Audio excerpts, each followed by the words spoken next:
Apareci. Eu tô bonitão, né? Cumprimento a todos com a paz do Senhor.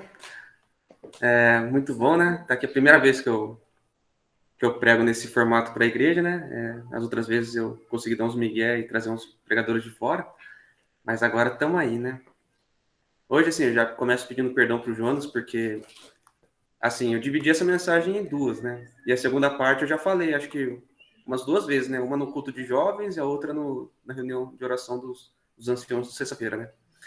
E essa primeira parte vai ter algumas figurinhas da segunda parte, né? Porque a segunda parte eu resumi a primeira parte. Então, eu vou até apresentar aqui, se alguém puder falar para mim se está aparecendo, porque eu não vou enxergar mais a tela de ninguém. Os irmãos estão enxergando? Sim. Sim? Beleza. Tá em apresentação. Ah, é? Calma aí. Vamos ver. Ih? Certo. Ah, beleza. Então tá funcionando, né? Estamos vendo o PowerPoint, só que não está em modo apresentação pra gente. Ah, não? Calma aí. Peraí, vou coisar de novo. Ih, fechei. Peraí.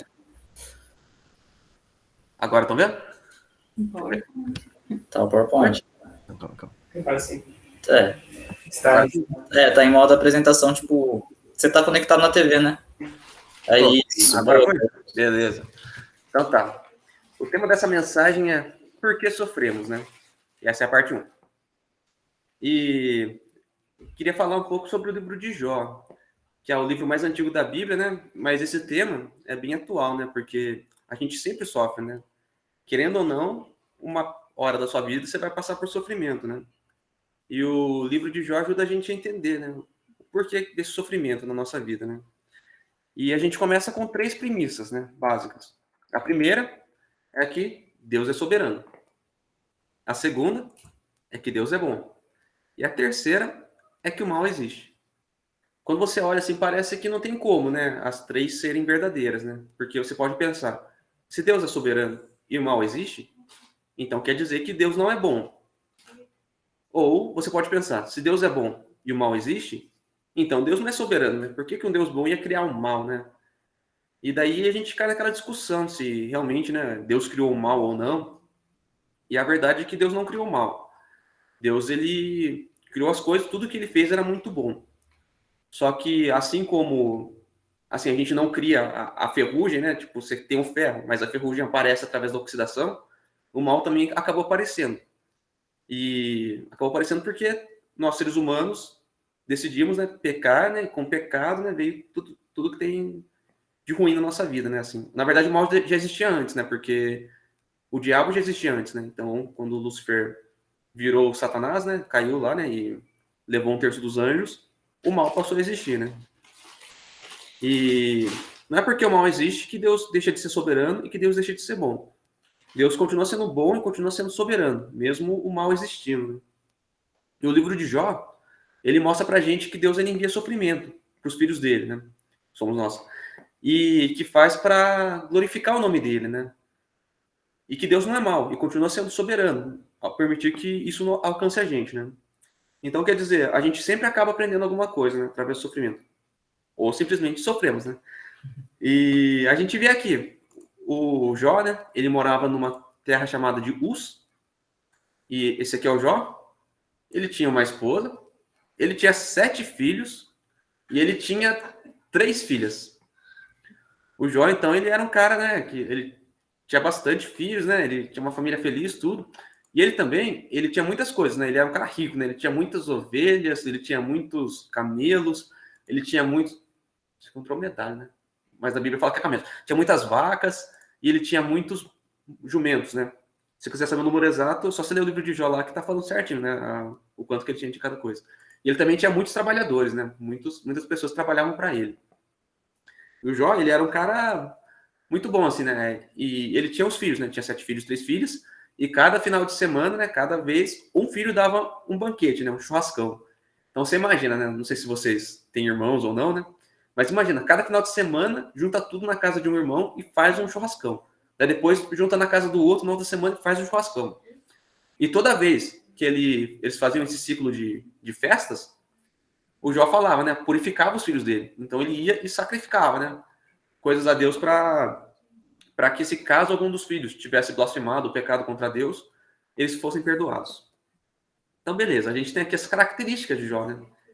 O Jó, ele era um homem justo, reto e sem erros que pudesse fazer com que ele fosse punido por Deus. Então, ele era um cara bom, sabe? Ele não era perfeito, tanto que ele oferecia sacrifício, né? Toda vez que tinha um ciclo de banquetes, né? Para se caso alguém tivesse pecado, né? Então, ele era um homem justo e reto, né? Não tinha como, assim, algo acontecer para ele, alguma desgraça acontecer, que pudesse falar, ah, foi porque você pecou, né? Outra coisa, né? O Jó era um cara próspero, não só espiritualmente, mas também financeiramente. Então ele era um cara rico, mas não era um cara rico que deixava com que a riqueza apodrecesse o coração dele, né? Ele era um cara rico e generoso, né? Outra coisa, o Jó, ele tinha uma família íntegra. Você vê que os filhos viviam em harmonia, né? Imagina, você ter 10 filhos, né? 10 filhos é muita coisa, né? O Zé não tá participando hoje, né? Mas acho que é difícil você ter uma família grande, assim, com bastante filhos, e eles não ter nenhuma briga, assim, né? Eu vejo um bom exemplo, assim, na família, assim, da parte do meu pai, né? Que são 8 irmãos, né? E eles vivem em harmonia, sabe? Então é uma coisa interessante, né? Porque normalmente família grande, assim, sempre tem um que tá brigado com o outro e tudo mais, né? Mas o Jó tinha uma família que todo mundo vivia em harmonia, tanto que nas festanças, todos os filhos conviviam juntos, né? Convidava todo mundo. E outra coisa, né?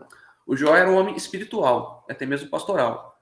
Então você vê que a família dele era íntegra e ele também cuidava bem da família, porque toda vez depois do ciclo de banquetes, ele ia e pedia perdão para Deus. Ele oferecia sacrifícios a Deus e tudo mais. E você vê que ele educou bem a família dele, né? Então ele era um homem espiritual e pastoral na casa dele, né? Então, por que ele sofreu? Isso é uma coisa complicada, né? Porque a resposta não está no Jó, aqui na Terra, e sim no céu, né? A gente vê que tem uma outra parte da história em que Deus conversa com o diabo, né? Então, a resposta não está aqui na coisa terrena, né? Está no céu. E o Jó, ele podia olhar para todos os lados para tentar entender o sofrimento dele. Só que ele nunca ia conseguir entender desse lado da eternidade. Então, aqui nesse nosso mundo terreno, né, a gente não consegue entender as coisas, né? Teria que ter uma visão do todo, né? E aí tem a visão do todo. Tem uma vez, Deus ele estava lá no céu, né? E chamou, né, os anjos e para ir lá para reunir, né? E entre os anjos estava o diabo também, que apareceu lá, né? Daí a gente vê uma conversa interessante entre Deus e o diabo, né? Deus ele fala assim, ó: de onde você vem, né? E o diabo fala: de rodear pela terra e passear por ela. E Deus fala para ele, né? Você reparou no meu servo Jó? Não há ninguém como ele na terra. Ele é um homem íntegro e reto, que teme a Deus e se desvia do mal. Aqui é interessante, porque quando eu li o livro de Jó, né, eu achava que o diabo tinha falado: olha lá, Jó, tá vendo? Né? Ele te adora, mas é porque ele tem tudo, né? Mas não, é Deus que fala pro diabo: você viu meu servo Jó? Olha ele lá. Não é o diabo que fala para Deus sobre Jó, é Deus que começa falando pro diabo. E daí o diabo argumenta, fala: mas será que é mesmo esse motivo que Jó teme a Deus? Não é verdade que tu mesmo pusestes uma cerca ao redor dele, da sua casa e de tudo que ele tem? Então, a gente vê aqui que Deus, ele coloca uma cerca ao nosso redor. E o diabo não tem permissão de afetar a nossa vida se não for com a permissão de Deus. Então, o diabo continua, né? Abençoaste a obra de suas mãos e os seus bens, e se multiplicaram na terra. Mas estende tua mão e toca em tudo o que ele tem, para ver se não blasfema contra ti na tua face. E daí Deus ele dá a permissão para o diabo. Ele fala assim: ó, você pode fazer o que quiser com tudo que ele tem, só não estende a mão contra ele. Daí a gente vê aqui algumas características do mundo espiritual. Na Bíblia não tem muito texto, né, que fala sobre o mundo espiritual. E os poucos que tem, né, são esses aqui, né, assim, do livro de Jó, por exemplo. Então, a gente tem algumas conclusões, né, dessa conversa de Deus, né, desse mundo espiritual. Que a gente tem anjos que rodeiam a terra e lutam em nosso favor. A gente vê algumas outras passagens, por exemplo, em Daniel, em que um anjo vai encontrar com ele e fala: olha, eu queria ter vindo antes, mas o príncipe da Pérsia me reteve durante uma semana e eu não consegui vir para cá. O príncipe da Pérsia era um demônio. E daí o anjo ficou lutando contra esse demônio, né? E depois de uma semana só que ele conseguiu chegar até Daniel, né? Então, no mundo espiritual, direto tem batalha, né? Toda hora tá tendo batalha e anjos lutando a nosso favor, né? E o diabo, ele tem que prestar contas para Deus. Então, ele não pode fazer tudo o que ele quer, ele não pode chegar só fazendo as maldades. Ele tem que pedir permissão para Deus para fazer as coisas. E o diabo, ele só não mata a gente porque Deus ele arma uma barreira para proteger a gente. Então, se Deus não tivesse nos protegendo, já era, né? A gente já teria morrido. E um outro tópico é que Deus, nesse caso aqui, ele provoca o diabo, ele olha, aponta para Jó como um exemplo positivo. Ele que fala, tá vendo, ó, Jó, o Jó me adora, o Jó é um cara íntegro, o Jó é um cara reto, né? E uma outra coisa, que Deus é glorificado quando a gente vence o pecado. Porque você imagina se Deus chegasse e falasse, tá vendo o Lucas, ó? O Lucas é um cara íntegro, um cara reto, ele não peca. Daí já fala, peraí, né? Deixa eu tocar na vida dele, então. Ele toca e eu começo a murmurar contra Deus, eu começo a... Deus, né, acho que deve olhar para baixo e falar, não, né, como assim, né, que ele tá... Eu falei, né, que ele era um homem íntegro, né? Então, quando a gente vence o pecado, Deus é glorificado. Eu acho bem legal o exemplo que o Samuel normalmente dá, né, que quando ele tá no trânsito, ele fica bravo e tal, né?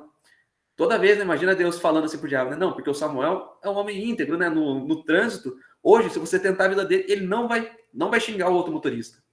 E ele não xingou outro motorista. Daí Deus fala, ó, tá vendo? Ó, o Samuel não xingou outro motorista. Na nossa vida também é assim, às vezes, nos pontos que a gente é tentado, quando a gente vence o pecado, Deus é glorificado na nossa vida. E a gente costuma ver essa foto assim, no Facebook, né? Que Jesus está disputando com o diabo, né? Se você curtir essa foto, Jesus vai vencer. Mentira, isso aqui não existe isso aqui não. Na verdade, o diabo ele não pode fazer frente ao poder de Deus. Então, assim, se você lê em Apocalipse, na batalha final, quando tiver os exércitos reunidos lá em Megido e tal, né?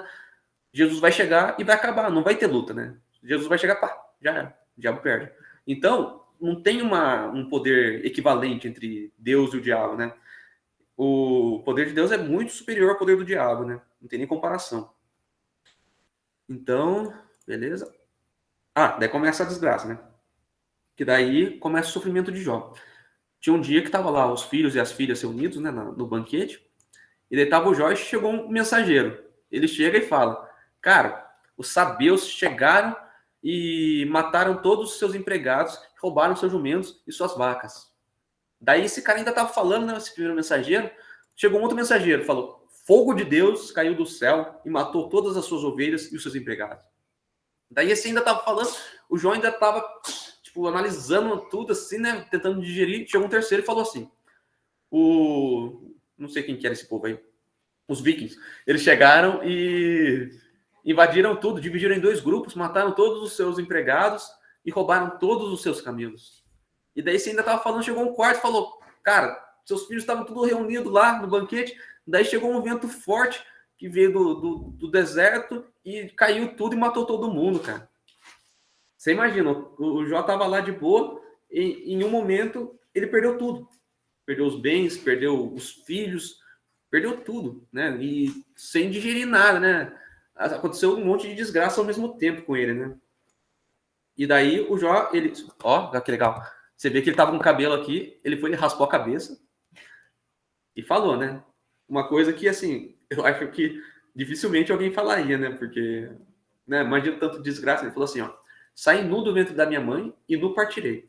O Senhor deu, o Senhor levou. Louvado seja o nome do Senhor. Então a gente vê aqui que o Jó ele permaneceu fiel, né? Eu acho que se fosse comigo, se eu perdesse tudo assim num só momento, acho que eu ia precisar de anos de terapia, né? Assim, para conseguir voltar a viver minimamente normal, né? E o Jó, você viu, né? Ele colocou cinzas, né? Rasgou as vestes, né? Que era o costume da época para demonstrar tristeza, e falou isso, né? Então a gente começa a entender o sofrimento. Olhando essas coisas que aconteceram na vida de Jó, essas coisas que aconteceram na vida de Jó, 2 desastres podem ser considerados naturais, né? Assim, os roubos, né? Então, assim, a gente tá sujeito a isso, né? Você tá andando na rua, vem alguém e te assalta, né? E daí você chega na sua casa, sei lá, entrou bandido e levou suas coisas também. Isso pode ser considerado natural, né? São coisas que acontecem, né? Ainda mais no Brasil, né? Só que os outros 2 desastres são mais sobrenaturais, né? Porque normalmente vento não derruba a casa de gente rica, né? Porque normalmente a casa de gente rica é bem construída, né? Tem uns alicerces fortes e tudo mais, né? E fogo que cai do céu, né? Pessoa, tipo, Você tem um negócio assim, daí cai um meteoro, né? É uma coisa que realmente é sobrenatural, né? Uma coisa que não acontece sempre, assim, né? É bem raro. E o cara que foi dar a mensagem, ele falou que foi fogo de Deus que caiu do céu, né? Então, assim, com certeza, né? Não tem lógica, né? São desastres sobrenaturais, né? E aí, né? E agora, né? O que eu tenho a aprender com esse sofrimento, né? Qual que é o lado positivo? A gente chega à conclusão de que algumas coisas não tem um lado positivo. Às vezes a gente acaba querendo achar alguma justificativa para o nosso sofrimento. Nossa, né? Por que eu fiquei doente? Por que eu perdi o emprego? Mas algumas coisas não tem um lado positivo. Né? Por exemplo, você vai falar para mim que tem um lado positivo em um estupro, ou um lado positivo na morte de alguém, algumas coisas não tem um lado positivo. E só que o motivo da gente não ver o lado das coisas é que a gente está olhando para esse lado da eternidade. A gente tem que olhar para o outro lado, né? E muita gente diria que Deus é injusto e é mal, né? Só que Jó ele responde de uma forma maravilhosa, né? Ele fala, ó, não saí do ventre da minha mãe e não voltarei para lá. Deus deu, Deus tomou. Louvado seja o nome do Senhor. Então Jó ele adorou. Como é que Jó conseguiu adorar, né? Peraí, então tem mais uma aqui. Essa vida, na verdade, é um pequeno momento que a gente acumula algumas coisas, mas a gente veio sem nada e vai embora sem nada, né? O Jó, ele sabia disso. Ele sabia que ele nasceu pelado, não sabia falar, não conseguia se alimentar sozinho, ele não tinha certidão de nascimento, né? Porque normalmente faz depois que nasce. Ele não tinha conta no banco, e ele sabia que quando ele morresse, ele não ia levar nada, né? No caixão, né? E tudo que ele ganhava nesse espaço de tempo entre a vida e a morte, ele ia deixar aqui. Tudo foi Deus que deu. Ele tinha essa noção, sabe? Que Deus, ele nos dá as coisas, né? Mas se Deus quiser tirar, amém, porque foi Deus que deu. Mas você pode pensar, ah, não, mas, né? Eu consegui isso com o meu esforço, né? Com o meu suor do trabalho. Mas pensa bem, se Deus não tivesse te dado saúde, você não ia conseguir trabalhar. Então, assim, tudo que a gente tem, na verdade, é Deus que deu.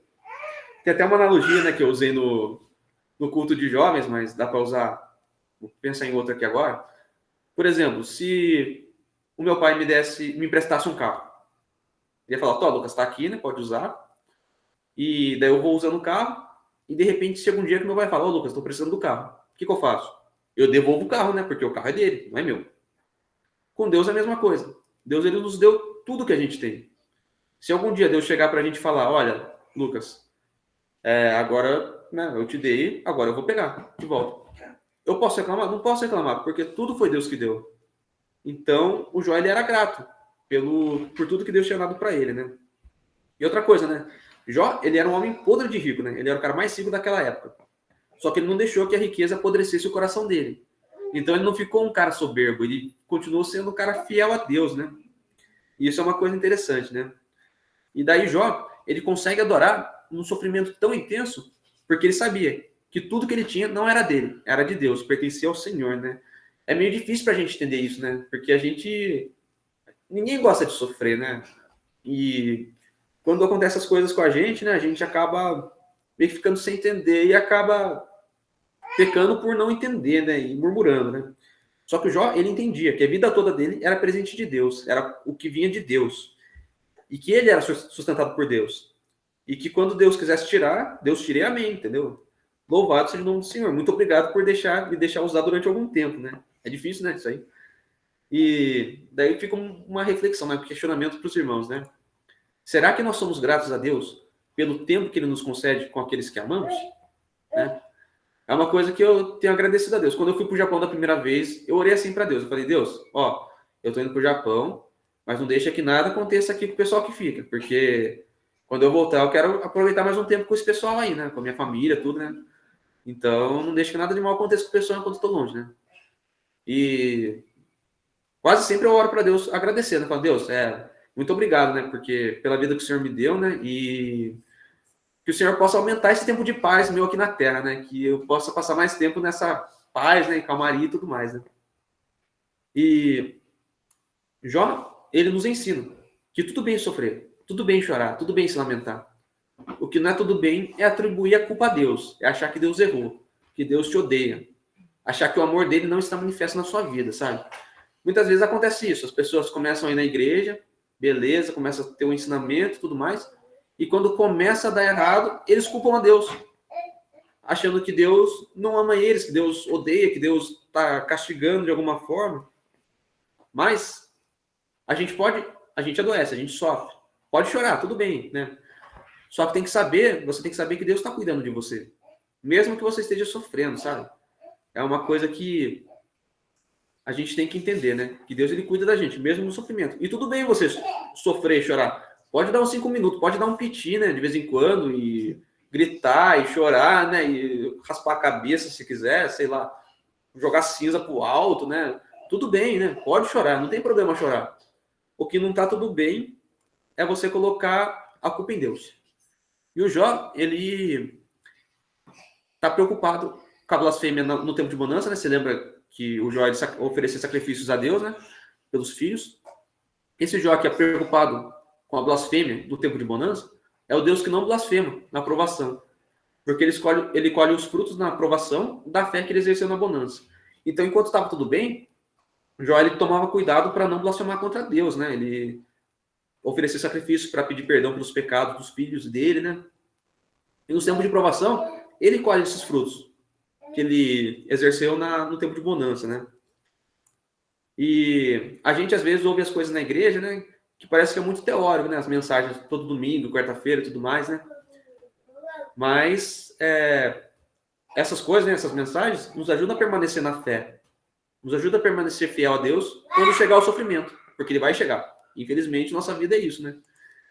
E quando as coisas começam a dar errado, a gente colhe esses frutos da fé que a gente exerceu nesses domingos na igreja, sabe? Que a gente teve os ensinamentos do Senhor. É como se fosse uma academia. A gente vai, faz exercícios espirituais, né? Quando tá tudo bem. E quando tiver tudo mal, a gente consegue perseverar em Deus, né? Então, que você possa exercitar os músculos espirituais todos os dias, para que quando o dia mal chegar, você possa se encontrar vigilante e não fragilizado.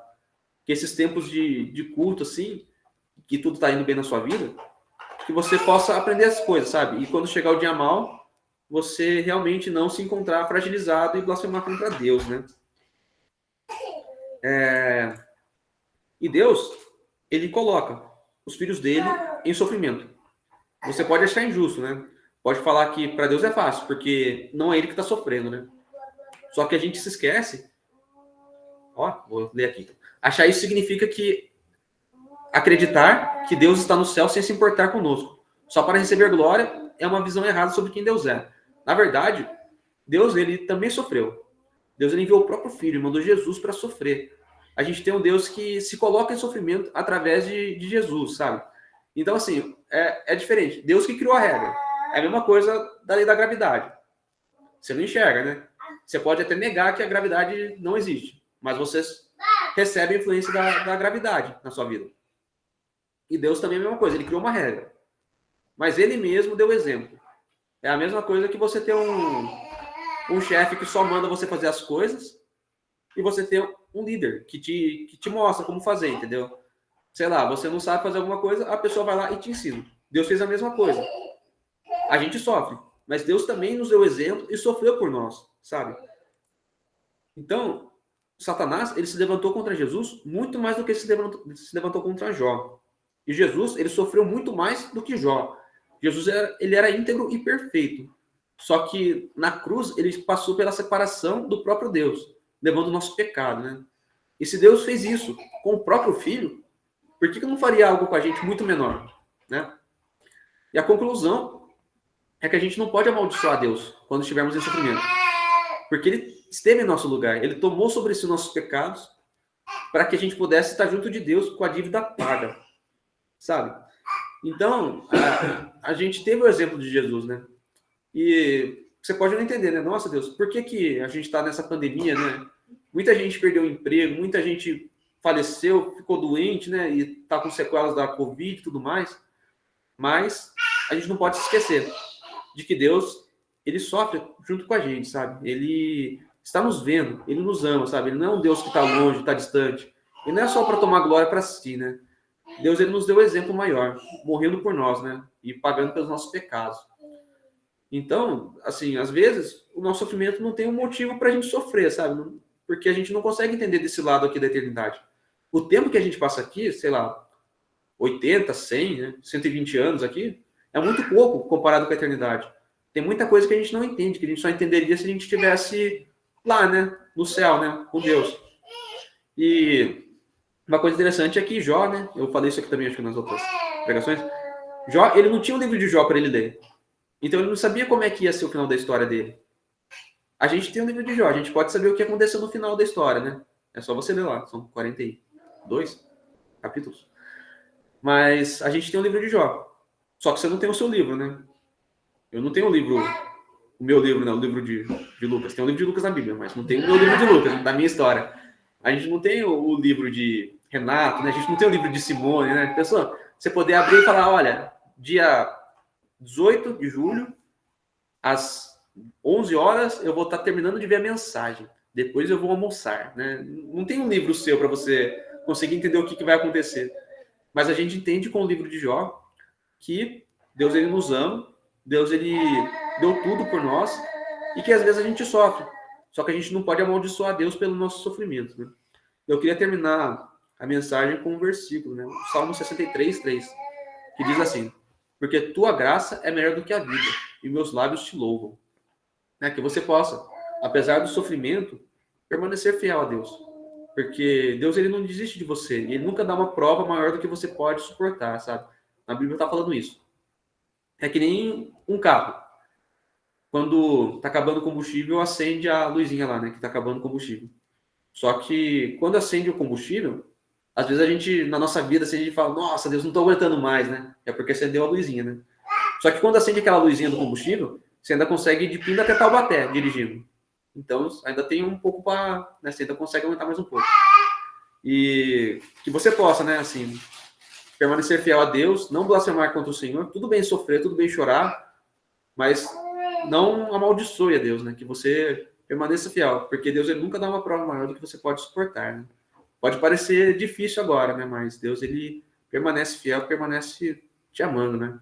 E se precisar, né, pede oração, que a igreja serve para isso, né? Para interceder uns pelos outros, né? Que a gente possa permanecer fiel a Deus. Amém? Agora eu volto para o Jonas. Bom, realmente é muito louvável, né? E interessante ver a história de Jó. E realmente, como disse o reverendo Lucas, a gente não tem o nosso próprio livro escrito, né? Não tem um livro de Jonas Souza, né? Tem do Jonas de outras questões. Né? Eu teria comido peixe, segundo o Lucas. Mas é realmente muito... Sou grato a Deus realmente pela vida do Lucas, né? Pela mensagem e a forma com que ele aborda as mensagens dele, né? Sempre são muito, muito legais e muito didáticas, né? Gosto muito das mensagens deles, embora tenha 12 versões de mim mesmo ali, mas tá bom, graças a Deus por isso.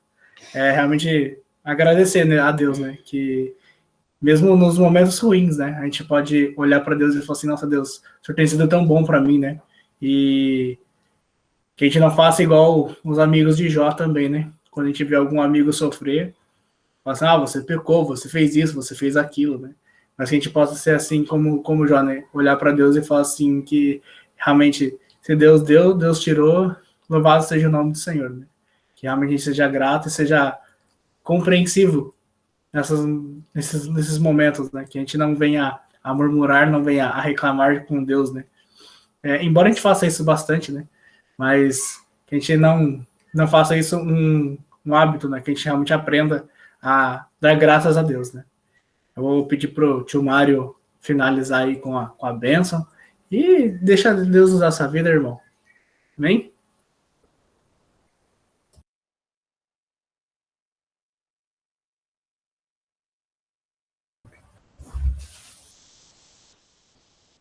Louvado seja o nome do Senhor, né? Eu louvo a Deus pela vida do reverendo Lucas, como o Jonas falou, né? Na hora da mensagem eu ia falar para o Jonas abrir a câmera dele, mas daí o pessoal não ia achar onde está a família do Jó, né? Então... né? foi melhor ficar assim, senão o pessoal ia ficar perdido na imagem, né? Mas eu louvo a Deus pela vida de vocês, né? Pelo culto de hoje, né?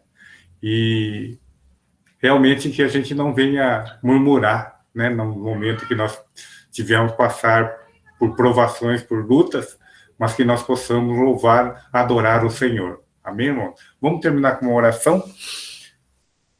Pai, queremos agradecer a Ti, Senhor, pela Tua palavra, Senhor. Obrigado, Senhor, pelo que o Senhor ministrou aos nossos corações, Senhor. Ó Deus, que nós possamos ter consciência, Senhor, que o Senhor é Deus, o Senhor é bom, Senhor. O Senhor é soberano nas nossas vidas, Senhor. Pai, que nós possamos, Senhor, louvar e engrandecer o Teu nome, Senhor, mesmo no meio da tempestade, Senhor. Porque nós sabemos, Senhor, que Seu Filho Jesus, Senhor, deu a vida por nós e levou as nossas dores, Senhor. E se nós estamos aqui, Senhor, é porque o Senhor deu a vida do Teu Filho, Senhor, por nós, Senhor. Por isso nós agradecemos a Ti, Senhor, pelo Teu sacrifício por nós, cada um de nós, Senhor. E hoje nós Te louvamos, Senhor, pela oportunidade de estarmos aqui reunidos em Teu nome, Senhor. Assim nós agradecemos por tudo que o Senhor tem feito e por tudo que o Senhor vai fazer em nome de Jesus. Amém. Estende a tua mão, receba a bênção do Senhor. Que a maravilhosa graça do nosso Senhor e Salvador Jesus Cristo, o grande e poderoso amor de Deus e a consolação do Espírito Santo esteja com todo o povo de Deus até a vinda do nosso Senhor e Salvador Jesus Cristo, em nome de Jesus. Amém e amém. Amém. Deus abençoe a todos.